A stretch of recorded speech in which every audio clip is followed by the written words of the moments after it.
بسم اللہ الرحمن الرحیم۔ 16ویں روزے کی دعا۔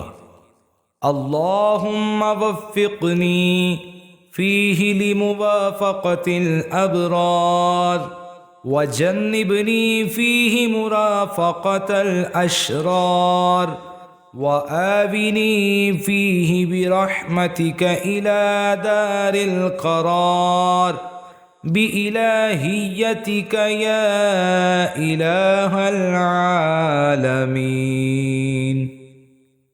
اے اللہ، آج کے دن مجھے نیکیوں سے سنگت کرنے کی توفیق عطا فرما، اس میں مجھ کو بروں کے ساتھ سے بچائے رکھ، اور اس میں اپنی رحمت سے مجھے دار القرار میں جگہ عطا فرما، بے واسطہ اپنی معبودیت کے، اے جہانوں کے معبود۔